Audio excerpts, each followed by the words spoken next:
Tonight is not about fear. It is not about panic. It is not about drama. It is about recognition.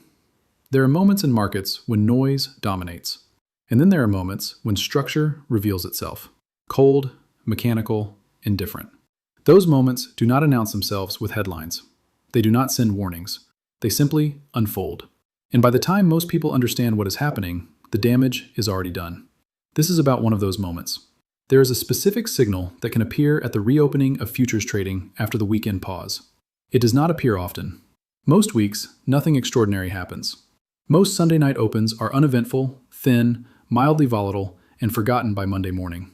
But occasionally, under very specific structural conditions, something different emerges. And if you see it, you must understand it immediately. Not emotionally, mechanically. Because markets do not collapse from opinion. They collapse from structure. Comment below and tell me what price per ounce you bought at last time. Let's see who in our community has stacked the most ounces. Now, let's return to what's quietly shifting beneath the surface. The average participant believes price declines are caused by bad news. That narrative is comforting. It suggests causality. It suggests that if you follow headlines closely enough, you can anticipate movement. But forced liquidation events do not require headlines. They require positioning imbalance, margin fragility, and thin liquidity. When those ingredients combine, price movement becomes self-reinforcing. And self-reinforcing moves do not ask for permission. To understand the exit signal, you must first understand the environment that allows it to exist. Over recent months, volatility has not been random. It has been compressive. Participation has narrowed. Open interest has contracted. Large numbers of speculative positions have been removed from the system. Margin requirements have increased multiple times in rapid succession. Each increase did not merely raise capital requirements, it altered the risk tolerance of every remaining leveraged participant. When margin rises sharply, traders deposit more capital to survive. But they do not become stronger. They become thinner. A trader operating at 200% margin buffer can withstand sharp moves. A trader operating at 110% cannot. And when enough participants operate near minimum thresholds, the system becomes sensitive to acceleration. Acceleration is the key, not decline, acceleration. A normal dip is absorbed, buyers step in, algorithms rebalance, physical demand emerges, the order book thickens, stability returns. A cascade is different. In a cascade, the first decline removes liquidity instead of attracting it. Stops trigger, forced sellers enter, buyers hesitate. Each downward tick creates additional supply. Price does not search for equilibrium, it slices through it. The exit signal is not a single price level. It is not a specific percentage drop. It is a sequence. Sequence is everything. First, abnormal opening volume relative to typical Sunday conditions. Most Sunday night opens are thin. Participation is low. The first minutes often show exploratory movement, minor dips or modest gaps, followed by stabilization. That is normal. But when volume explodes immediately, multiples above baseline, while price drops sharply without bounce, something else is occurring. That is not random selling. That is coordinated flow. And what distinguishes dangerous flow from noise is the absence of recovery. In normal conditions, when price drops quickly in a thin market, opportunistic buyers appear. They do not need conviction. They need inefficiency. Thin order books create inefficiency. That inefficiency attracts bids. When bids do not appear, it means potential buyers are stepping back. When buyers step back, the structure changes. Second, support levels fail not gradually, but sequentially. Support in technical analysis is not magical. It is behavioral clustering. It represents areas where participants have historically agreed to transact. It represents zones where stop-loss orders accumulate. If price tests one of these zones and pauses, that is digestion. If price tests and rebounds, that is absorption.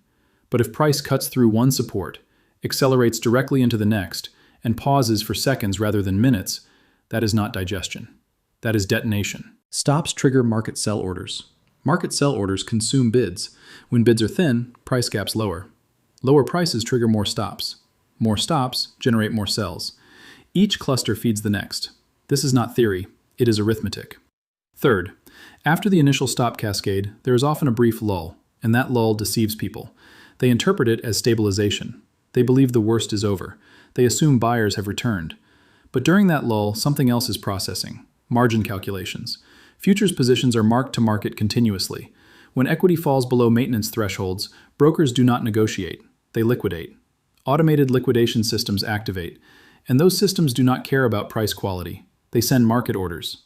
When multiple accounts breach maintenance at similar levels, liquidation hits simultaneously across firms.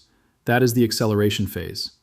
Volume spikes again, not because traders are making decisions, because algorithms are enforcing rules.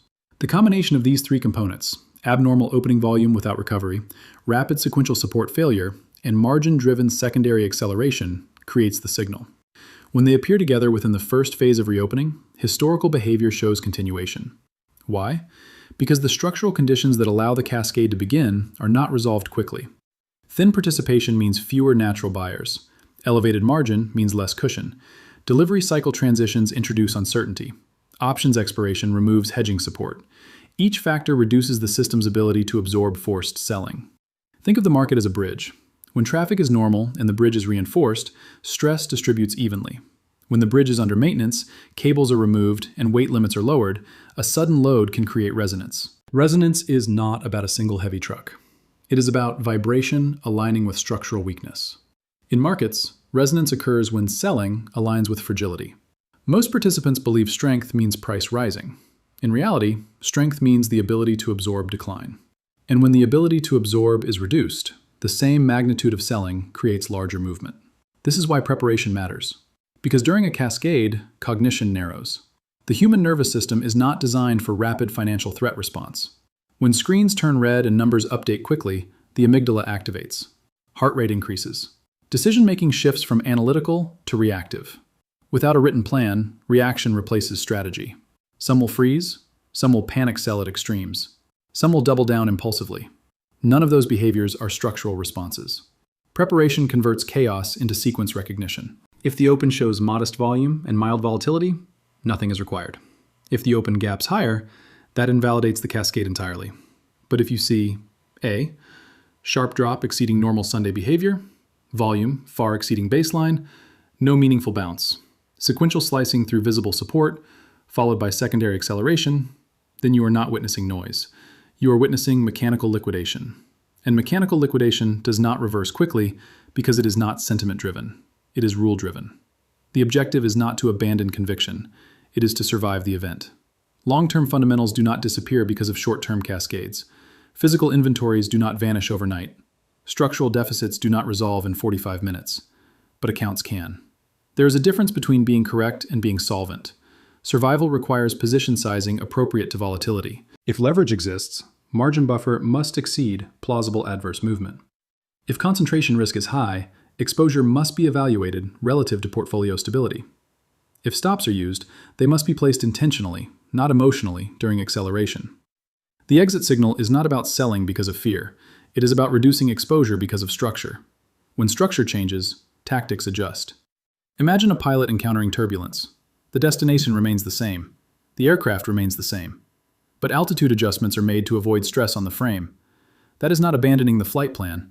It is preserving the aircraft. Markets reward endurance. Endurance is not stubbornness. It is adaptability within conviction. The rarest quality among participants is the ability to differentiate between temporary volatility and structural cascade. Most Sunday declines are temporary. They are thin market artifacts. They recover because underlying demand remains present.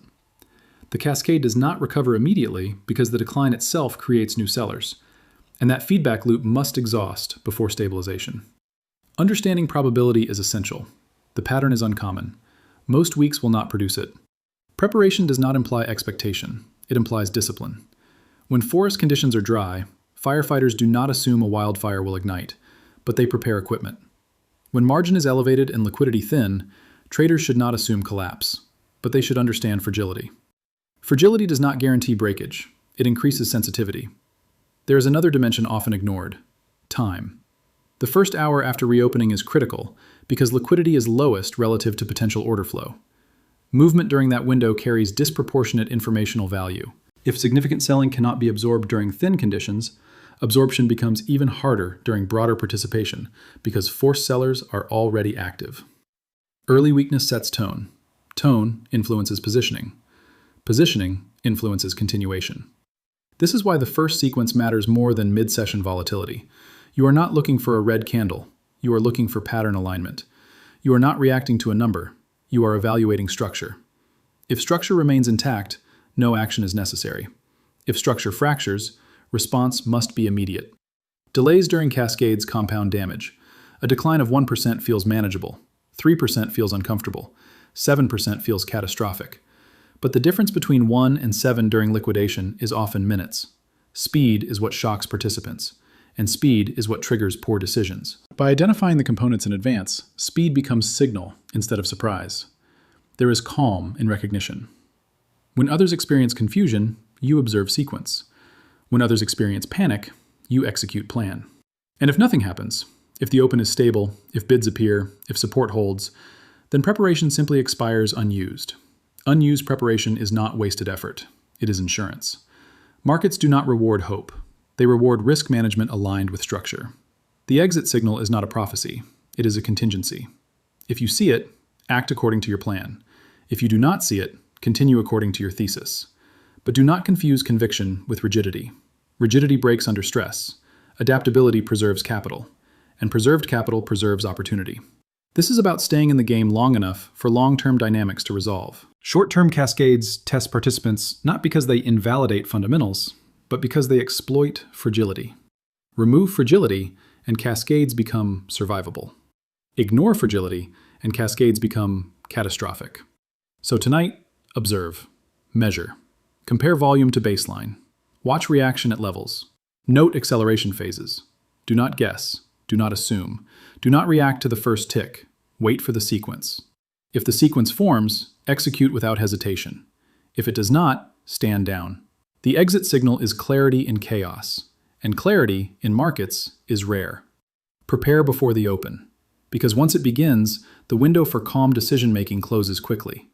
There is something most participants never admit to themselves. They do not fear being wrong. They fear being early. They fear selling before a rebound.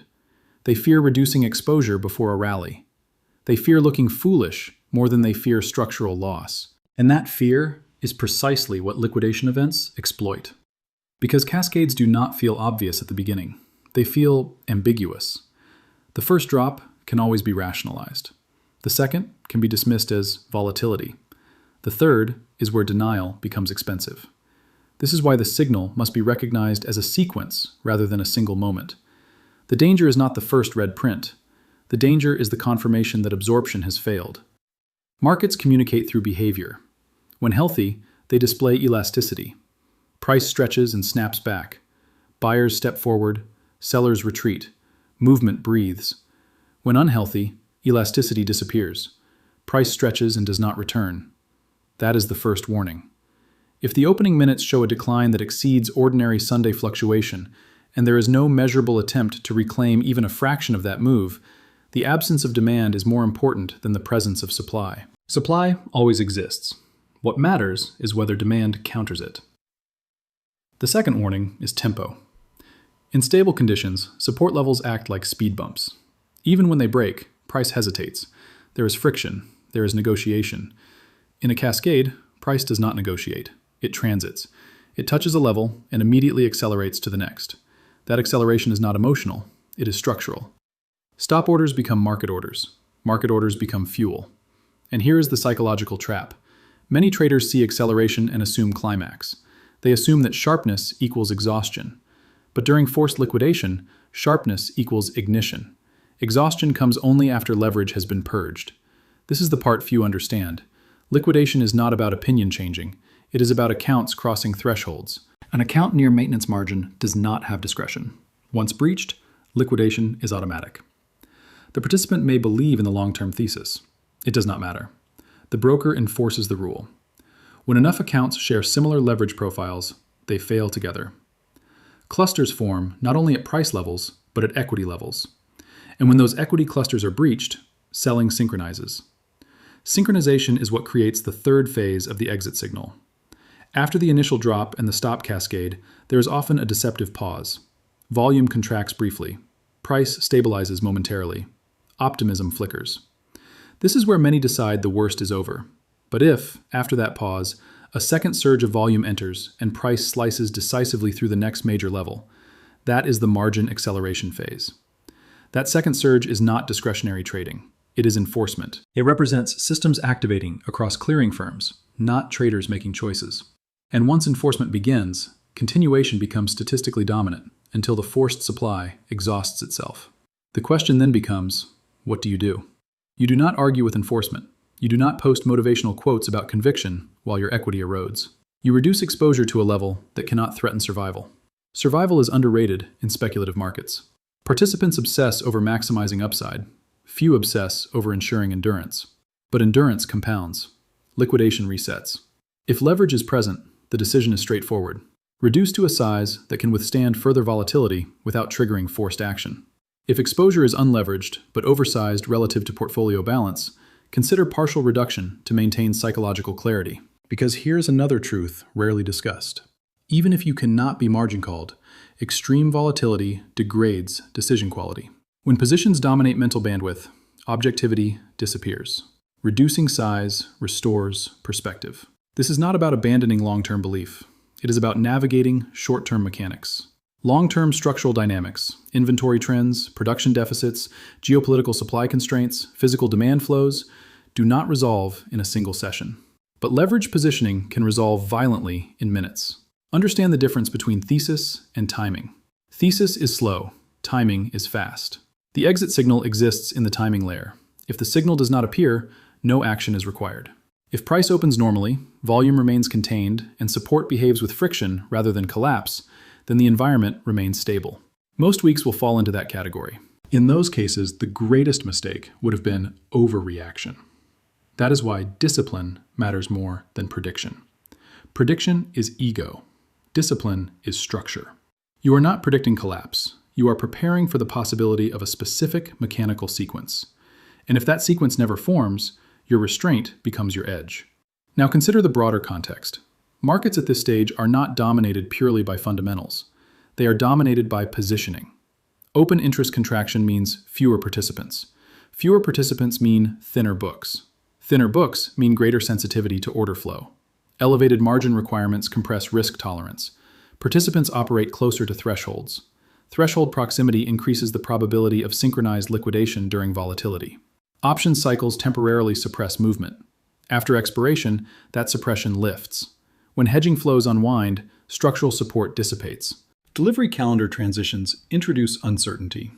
Some participants reduce exposure preemptively to avoid assignment. That reduction adds incremental pressure during already thin windows. Individually, none of these factors guarantee instability. Collectively, they create fragility. Fragility does not scream, it waits. The exit signal is what fragility looks like when stress is applied. And because fragility is invisible until stressed, most participants misinterpret the early signs. They look for news catalysts. They search for headlines. They blame narratives. But mechanical cascades are indifferent to headlines. They are driven by math. When exposure exceeds cushion, selling exceeds bids. When selling exceeds bids in thin conditions, price gaps. When price gaps through clustered stops, supply multiplies. When supply multiplies near margin thresholds, enforcement begins. And when enforcement begins, continuation becomes likely, until equilibrium is restored at a lower participation level. That is the anatomy. There is another layer, emotional contagion. Even participants not forced to liquidate can become reactive when observing rapid declines. Fear spreads faster than analysis. Social amplification accelerates perception of crisis. Perception drives discretionary selling. Discretionary selling adds to forced selling. This is why cascades can overshoot rational valuation in the short term. The objective during such moments is not to find the exact bottom. It is to avoid being part of the forced supply. Once forced supply exhausts, opportunity reemerges. But opportunity belongs to those with capital intact. Capital intact requires discipline before the event, not during. Before reopening, know your exposure precisely. Know the dollar value. Know the percentage of portfolio. Know leverage ratios. Know margin cushion. Ambiguity breeds hesitation. Hesitation during cascade equals slippage. If electronic stops are part of your strategy, they must be placed before volatility accelerates. Mental stops fail under stress. If you plan to reduce only upon confirmation of the full sequence, define confirmation clearly. Abnormal opening volume, absence of recovery bid, rapid support slicing, secondary volume acceleration. Without defined criteria, you will second-guess in real time, and second-guessing in fast markets is expensive. There is also the opposite scenario to consider. If price opens firm, if bids appear aggressively, if early weakness is reclaimed quickly, if volume is controlled, then fragility did not activate. In that case, confidence strengthens. Strength under potentially fragile conditions is informative. It suggests absorption capacity remains. Recognizing strength is as important as recognizing weakness, because constant defensiveness can be as damaging as complacency. The exit signal is binary in structure, not emotional tone. It either forms or it does not. You do not invent it, you observe it. You do not fear it, you prepare for it. There is maturity in that posture. Markets are arenas of uncertainty.